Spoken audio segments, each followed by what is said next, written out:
Jake Morrison stood on the bridge of the Stellar Dawn and watched the stars drift past the main screen. His cargo ship was 3 days into a routine supply run to the outer colonies when the distress signal came through. The message crackled with static and interference, but the automated translation was clear enough. Kepler Station 7 was in trouble. Linda Hayes looked up from her engineering console with worry in her eyes. She had been monitoring the ship systems when the signal arrived, and her face was pale under the bridge lights. The distress call was coming from Vex High space, and that meant something serious was happening. The insectoid aliens rarely asked for help from anyone, and they certainly never sent emergency. Signals to human ships. Jake moved to the communications panel and opened a channel back to the source of the signal. Static filled the bridge speakers for several seconds before a harmonic voice came through the translator. The Vex High communication sounded like wind chimes in a gentle breeze, but the words were urgent and filled with fear. The station was burning, and their evacuation ships were not working. Carlos Rodriguez entered the bridge from the security section and immediately sensed the tension in the air. He was a big man with steady hands and calm eyes, but even he looked concerned when Jake explained. The situation? A burning space station was bad enough, but a burning station full of aliens who breathed oxygen was a nightmare waiting to happen. The Stellar Dawn changed course toward Kepler Station 7, and Jake called his small crew together in the main corridor. 12 humans was not many people to run a cargo ship, but they were good at their jobs, and they trusted each other. Susan Grant came from the medical bay carrying her emergency kit. She was a quiet woman with gentle hands who had patched up more injured spacers than she cared to count. Jake explained what they knew about the situation at Kepler Station 7. The research station orbited a gas giant and housed over 3,000 Vex High scientists who studied exotic matter and energy patterns. Something had gone wrong with their experiments, and now plasma fires were spreading through the station. The Vex High evacuation ships had been damaged by electromagnetic interference, and the aliens were trapped inside the burning structure. The crew listened in silence as Jake described what they might find when they arrived. The Vex High were fascinating. Creatures with tall, graceful bodies and crystalline shells that looked like living jewels. Their compound eyes could see across multiple spectrums, and their harmonic voices could create beautiful music when they were happy. But they were also fragile beings who could not survive in the heat and toxic atmosphere that came with fires. Linda Hayes asked the obvious question about whether they should contact the nearest military base for help. Jake checked the navigation computer and shook his head. The closest human warship was 6 days away, and the Vex High rescue vessels would take at least 4 days to reach the station. By then, everyone inside would be dead from the fires or the toxic smoke that was surely filling the corridors. Dawn dropped out of hyperspace near Kepler Station 7, and Jake felt his heart sink at what he saw on the main screen. The research station was a beautiful structure that looked like a crystal flower floating in space, but now it was covered in bright orange flames that danced across its surface. Sections of the outer hall were already glowing red-hot and small. Explosions were sending debris spinning away into the void. Carlos Rodriguez ran a sensor sweep of the station and reported that the fires were spreading through the oxygen-rich sections where the Vex High lived and worked. The plasma flames were feeding on the atmosphere and growing stronger with each passing minute. Emergency bulkheads were failing one by one, and soon the entire station would be consumed by the inferno. Opened a communication channel to the station and heard the desperate harmonic voices of the trapped Vex High. Their musical language had become discordant cries of fear and panic as they realized their evacuation ships were not coming. The translator struggled to keep up with the overlapping voices, but Jake could hear enough to understand that thousands of aliens were trapped inside the burning structure. Susan Grant studied the sensor readings and pointed out something important. The fires were concentrated in the upper levels, where the Vex High lived, but the lower sections still had breathable atmosphere. Human physiology could survive in those areas, even if the oxygen levels were lower than normal. More importantly, their emergency suits could protect them from heat levels that would kill the Yaz. Vex High instantly. Jake made his decision without hesitation. The Stellar Dawn would dock with the station, and his crew would go inside to rescue as many Vex High as possible. It was dangerous and probably impossible, but it was the right thing to do. No one argued with his choice, because they all understood that leaving the aliens to die was not an option for any decent human being.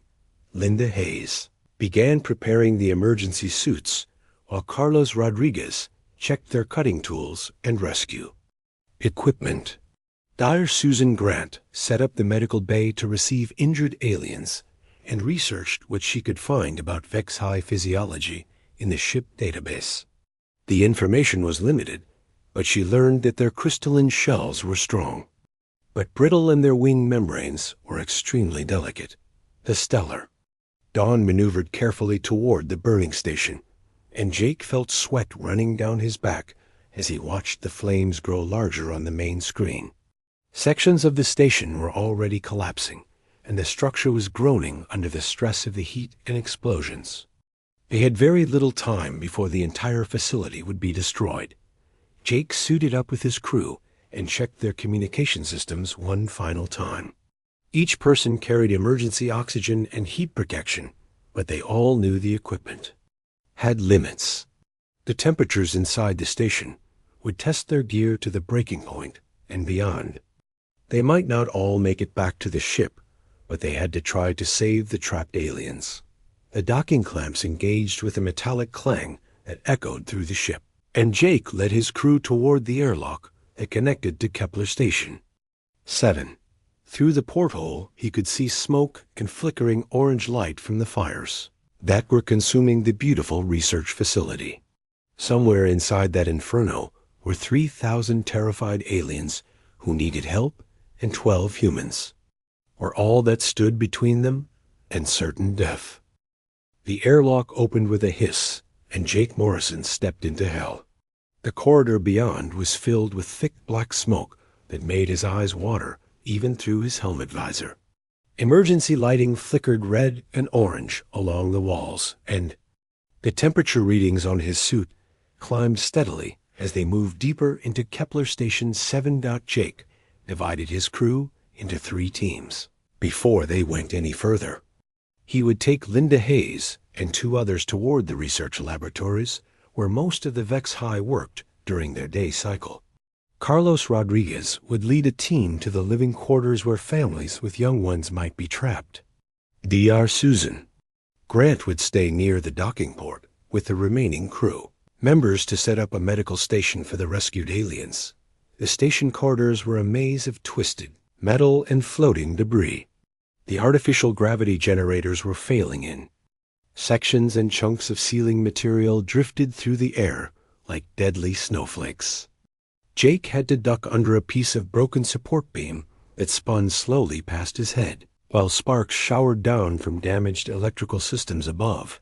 Linda Hayes checked her scanner and pointed toward a sealed blast door that blocked their path to the laboratory section.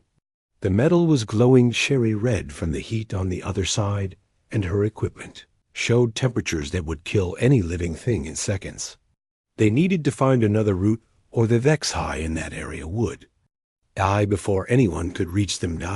Jake led his team through a maintenance tunnel that ran parallel to the main corridor. The space was barely wide enough for a human to crawl through, and the metal walls were hot enough to burn through their gloves if they touched the surface. Behind them, they could hear the groaning sounds of the station structure as it slowly buckled under the stress of the fires.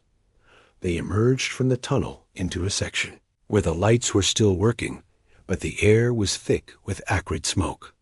Jake could see doorways leading to different parts of the research complex, and his scanner showed life signs behind several of the sealed entrances. The Vex High were alive, but they were trapped by doors that had warped shut from the extreme heat. First door they reached was buckled so badly that the opening mechanism would not work. Jake and his team used emergency, cutting tools to slice through the metal frame, while the temperature inside their suits climbed toward dangerous levels. Their equipment was not designed for this kind of sustained heat exposure, and warning alarms were already beeping in their helmets. When the door finally gave way, Jake saw his first group of trapped Vex-Hi, and his heart nearly stopped. 47 of the insectoid aliens were huddled together in the center of the laboratory. Their crystalline shells reflected the emergency lighting like broken mirrors, and their compound eyes showed the unmistakable signs of terror and panic. Adult Vex-Hi had formed protective circles around their younger ones, whose smaller bodies trembled with fear.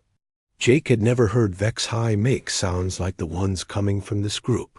Their usual harmonic communication had become sharp, discordant notes that hurt to listen to, even through the helmet speakers. They were crying for help in their musical language, but there was no melody left in their voices. Linda Hayes knelt down carefully beside the nearest adult Vex-Hi and spoke through her suit translator. The alien looked up at her with those huge, compound eyes and made a soft chiming sound that the computer rendered as gratitude mixed with disbelief. The Vex-Hi had never seen humans risk their lives for strangers before, and they did not understand why these aliens would enter a burning station to save them. Jake quickly realized they had a serious problem with the rescue operation. Each adult Vex-Hi weighed almost as much as a human, but their hollow bone structure made them extremely fragile. Their delicate wing membranes could tear easily, and their crystalline shells would crack if they were handled roughly. Moving them safely through the burning station would require careful technique and a lot of strength. He demonstrated the proper way to lift a Vex-Hi by cradling the thorax section and supporting the abdomen without putting pressure on the wings. The aliens felt strange in his arms because their body temperature was much cooler than human normal, and their shells were smooth like polished stone.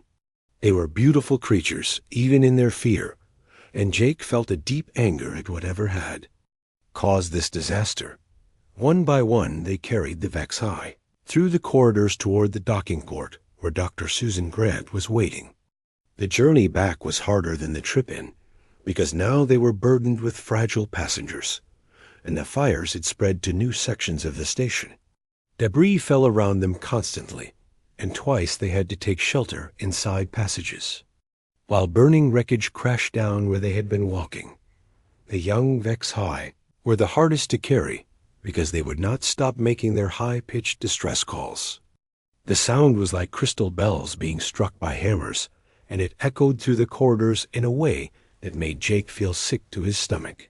These were children crying for their parents and their home, and there was nothing he could do except get them to safety as quickly as possible.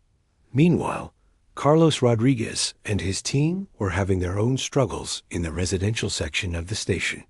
They found entire families of Vex-Hi trapped behind doors that had been fused shut by the heat. The security officer and his people used brute force and cutting tools to break through barriers that were never meant to withstand this kind of damage. Rodriguez discovered that many Vex-Hi were paralyzed by their natural survival instincts.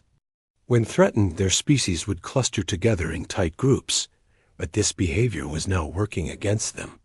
They were packed into corners and alcoves where the fires could easily trap them instead of moving toward possible escape routes.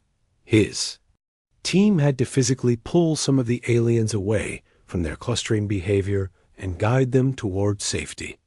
The Vex-Hi did not resist, but they clearly did not understand why the humans were separating them from their groups. Their harmonic voices became confused and questioning as they were led through smoke-filled corridors toward the docking area. By the time both rescue teams returned to Dr. Susan Grant's medical station, they had saved over 100 Vex-Hi, but the work was just beginning. The fires were spreading faster now, and whole sections of Kepler Station 7 were becoming inaccessible. Jake looked at his crew and saw the exhaustion in their faces, but he also saw determination. They would keep going back into that burning hell until every alien was safe or the station finally collapsed around them. Jake Morrison wiped sweat from his face and stared at the sensor readings that Linda Hayes showed him on her portable scanner.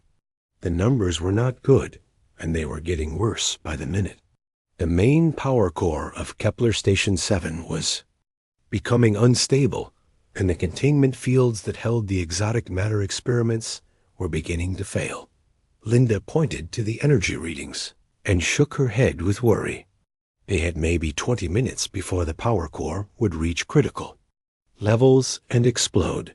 When that happened, the entire station would be vaporized, along with anyone still inside.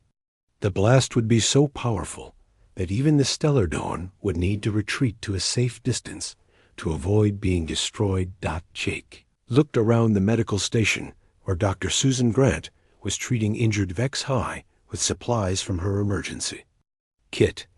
Over 400 of the insectoid aliens were now safely aboard the cargo ship, but his crew had barely made a dent in the total number of trapped beings. The sensors showed nearly 300 more Vex High still inside the burning station, and most of them were in the deepest levels where the fires had not yet reached. Carlos Rodriguez returned from his latest rescue run with burns on his hands and exhaustion in his eyes. His team had managed to save another 30 Vex High from the residential quarters, but they had been forced to abandon 2 entire sections when the corridors became too dangerous to navigate. The security officer looked at Jake, and both men understood what the other was thinking. There was not enough time to save everyone. Dr. Susan Grant looked up from treating a young Vex High whose crystalline shell had cracked from heat stress. The alien child was making soft musical sounds that the translator could not properly interpret, but the doctor could tell it was calling for its parents. She had learned more about Vex High biology in the past few hours than human science had, discovered in decades of peaceful contact with their species. The rescued Vex High were trying to communicate something important to Jake through their harmonic language, but the translation systems were struggling with the complex emotional content of their speech. Finally, an elderly alien approached him with slow, careful steps and began speaking in simpler terms that the computer could handle. The translator rendered his words as a desperate plea for help. The remaining Vex High were trapped in the archive section of the station where their species kept their most precious cultural artifacts and genetic samples. These were not just random scientists and workers, but the keepers of Vex High memory and knowledge. Among them was an ancient elder named Zixthyra, who was considered a living treasure by her people. Jake felt his stomach tighten as he realized the impossible choice he was facing. He could order his crew to evacuate immediately and save the lives of the humans and aliens they had already rescued. That was the smart tactical decision, and no one would blame him for making it. But it would mean abandoning nearly 300 beings to certain death, including the most important scholars and historians of an entire species. The elderly Vex High continued speaking, and Jake learned that Zixthyra was over 800 years old and contained within her memory the oral history of the Vex High people going back thousands of generations. If she died in the fire, her knowledge would be lost forever, and the cultural heritage of an entire civilization would disappear with her. Jake looked at his crew and saw the same conflict in their faces that he felt in his heart. Linda Hayes was checking her equipment readings and calculating how much time they had left. Carlos Rodriguez was treating burns on his arms, but his eyes were focused on the sensor display that showed the location of the trapped archives. Dr. Susan Grant was listening to the harmonic voices of the rescued Vex High and trying to understand their emotional state. The decision should have been easy because Jake had a responsibility to keep his crew alive. 12 human lives were worth protecting, and no one expected them to die for aliens they had never met before today.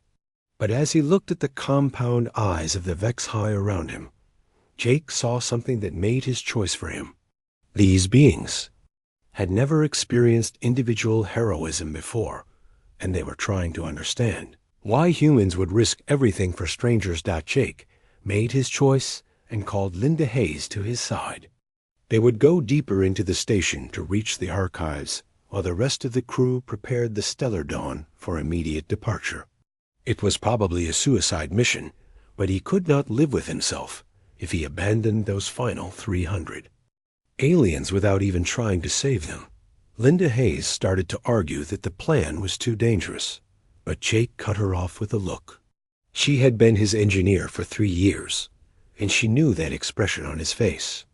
Once Jake Morrison made up his mind about something, nothing in the universe could change it. She checked her equipment one more time and nodded that she was ready to follow him into the deepest parts of the burning station.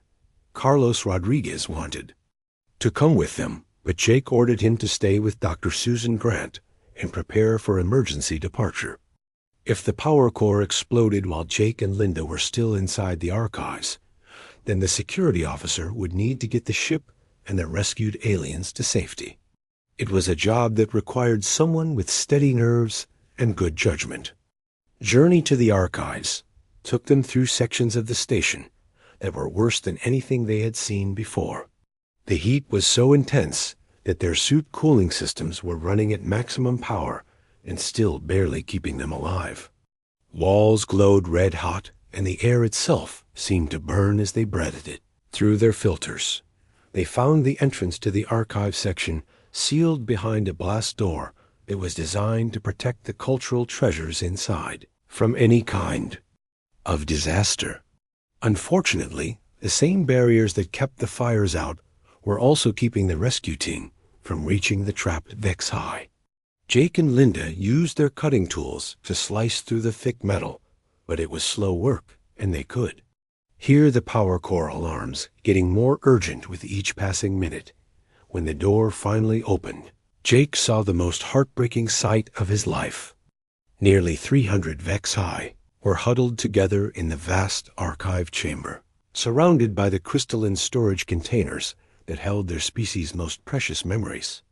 In the center of the group sat an ancient female whose shell had begun to crack from the heat stress.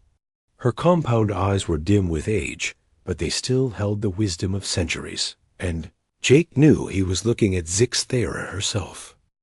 Jake Morrison looked at his suit display and felt his heart pound as he saw the countdown timer. 15 minutes until the power core exploded and took the entire station with it. Around him, nearly 300 Vex High huddled together in the archive chamber, while their ancient keeper Zix Thera sat in the center with her cracked crystalline shell reflecting the emergency lights.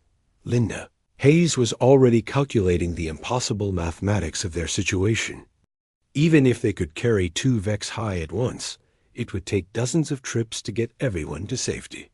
The corridor leading back to the docking port was now completely filled with flames, and their suit cooling systems were already failing from the extreme heat. There was simply no way to save everyone in the time they had left. The younger Vex High in the group were making high-pitched, harmonic calls that sounded like crystal bells breaking. They could sense the fear of their elders, and they understood that death was coming for all of them. Some of the adults had wrapped their delicate wings around the smaller ones in a final gesture of protection, but Jake could see the hopelessness in their compound eyes. Zix Thera raised her ancient head and looked directly at Jake with eyes that had seen 8 centuries of VC High history.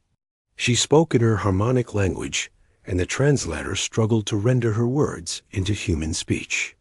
She was telling him to leave and save himself, because the knowledge she carried would die with her anyway. Her people had never learned to write down their history, and when she was gone, their past would be lost forever. Jake felt something break inside his chest as he listened to the old alien accept her death with such dignity.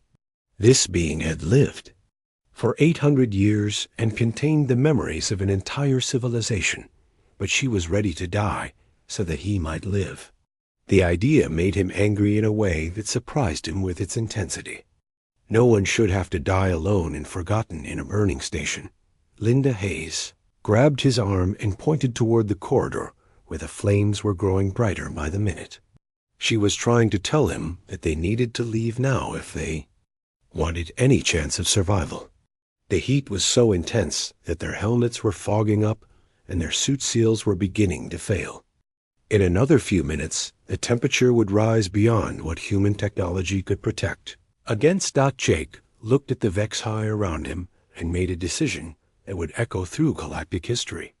He reached up and began removing his helmet, while Linda Hayes stared at him in shock and horror. The air in the archive chamber was hot enough to sear human lungs, but it was still breathable for a few minutes. He pulled off his outer suit layer and wrapped the protective gear around Zixthira's fragile form. The ancient Vex-Hi tried to resist his efforts to protect her, but Jake was gentle yet firm as he secured the human life support equipment around her crystalline shell. The cooling system that had been keeping him alive was now working to preserve the keeper of Vex-Hi memory. His exposed skin immediately began to redden from the heat, but he ignored the pain and lifted Zixthira in his arms. Linda Hayes understood what Jake was planning, and she felt tears running down her face inside her helmet. He was going to carry the Vex-Hi through the flames, one by one, even though it would kill him.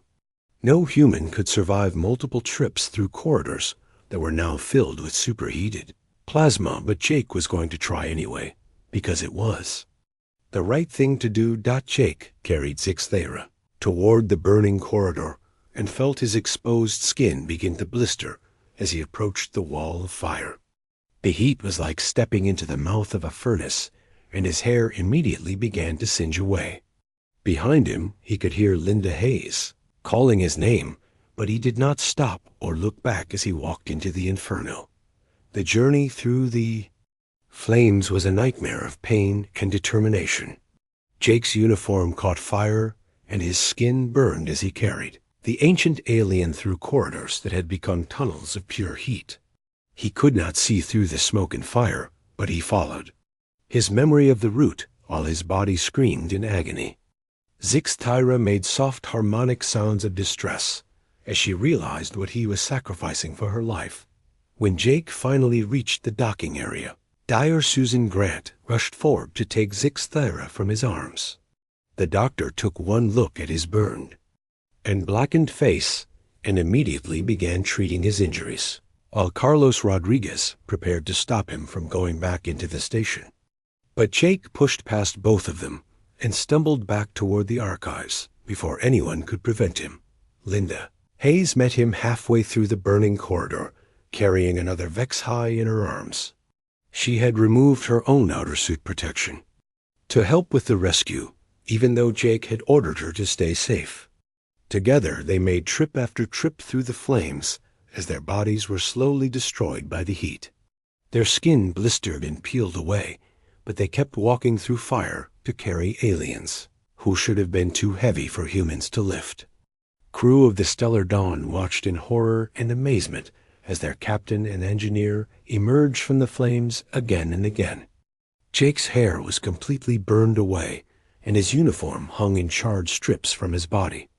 Linda Hayes was in nearly as bad condition, but both humans refused to stop until every single Vex-Hi was aboard the ship. The final group of young Vex-Hi were carried through passages that had become rivers of molten metal. Jake could no longer see clearly through his burned and swollen eyes, but he followed the harmonic calls of the aliens as they guided him toward safety. His hands were burned raw, and his lungs were seared from breathing superheated air, but he would not leave even one being behind. Jake collapsed the moment he set down the last young Vex-Hi on the deck of his ship. Linda Hayes fell beside him as Dr. Susan Grant and her medical team rushed to treat their catastrophic injuries. Through the ship speakers, they could hear the final countdown of the station power core as it reached critical levels. Carlos Rodriguez was already moving the Stellar Dawn away from the station at maximum speed, while Jake drifted in and out of consciousness from the pain and trauma his body had endured. Jake Morrison drifted in and out of consciousness for 3 weeks, while his body slowly healed from the terrible burns he had suffered in the fires of Kepler Station 7. The medical bay of the Stellar Dawn had been transformed into a recovery center where human and Vex-High healing techniques worked together to save his life. Dr. Susan Grant had never seen injuries so severe on a living person, but somehow Jake continued to breathe and fight. The explosion of the station had lit up space like a miniature star, and the shockwave had rattled the Stellar Dawn, even at their safe distance.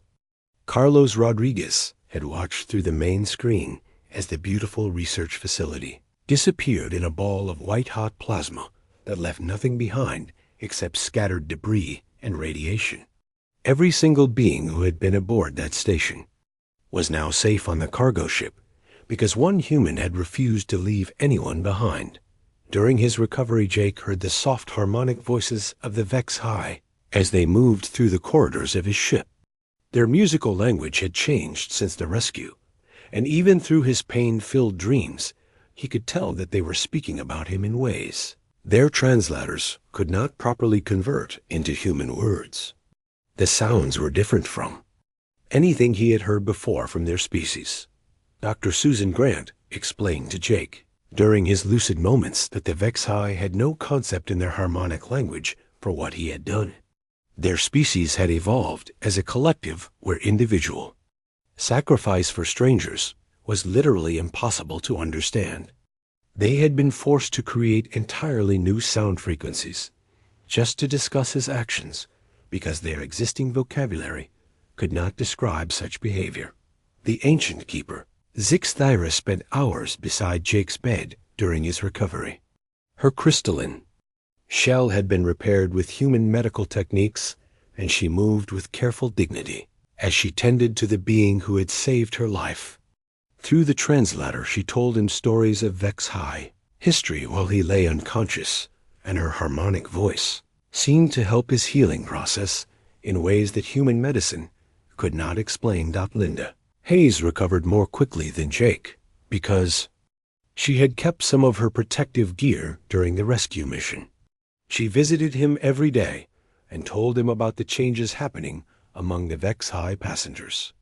The aliens were learning to interact with humans in ways that their species had never experienced before. They were discovering concepts like individual friendship and personal gratitude that had no meaning in their collective society. Jake finally woke up fully. After 3 weeks of drifting between consciousness and dreams, he found Zixthyra sitting beside his bed with several younger Vex-High gathered around her. The ancient alien looked at him with her compound eyes that sparkled like jewels and began what sounded like a formal ceremony. Her harmonic voice filled the medical bay with sounds that were both beautiful and completely alien. Through the translator, Jake learned that the Vex-High had given him a name in their language. That roughly meant the one who walks through death's domain for others.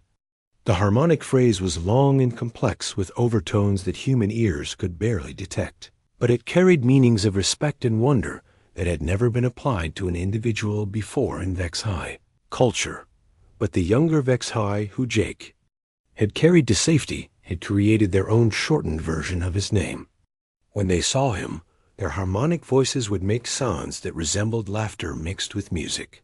The translator rendered their name for him as Uncle Death, but not because he brought death to others.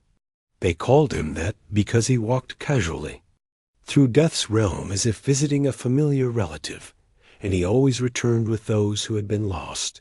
The name spread throughout the rescued Vex-High, and soon even the adults were using it with what seemed like affection.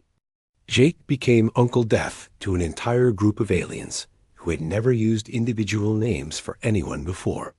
They had learned the concept of personal identity from watching him sacrifice his body to save theirs, and now they wanted to honor him. In the only way they knew how, Zixthyra performed a ceremony that had never been done for a non-Vex-High before. She removed a small fragment of her own crystalline shell and presented it to Jake as a sign that he was now part of their collective memory. The shell fragment would be kept in their archives forever as a reminder of the day their species learned that some beings were capable of love that transcended biology and culture. Word of the rescue at Kepler, Station 7, spread through Vex high space faster than the fastest ships could travel. The harmonic communication networks that connected their worlds carried the story of Uncle Death and his crew who had walked through fire to save strangers. To a species that had never known individual heroism, the tale was both impossible to believe and undeniable in its truth. Jake continued his supply runs to the outer colonies after his recovery, but he was unaware of how the story had changed him in the eyes of the galaxy. Among the Vex High, Uncle Death had become more than just a name. It was a promise that somewhere among the stars there were beings who would risk everything for others without expecting anything in return. Vex High, children who had never met humans, learned about Uncle Death as part of their education about the wider galaxy. Their teachers used his story to explain why the universe was a place of hope rather than fear. They were told that as long as there were beings like Uncle Death among the stars, then no one would ever truly die alone or forgotten.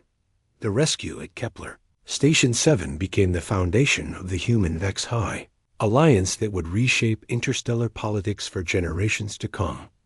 But more important than any treaty or trade agreement was the change it brought to how both species understood the meaning of courage and compassion.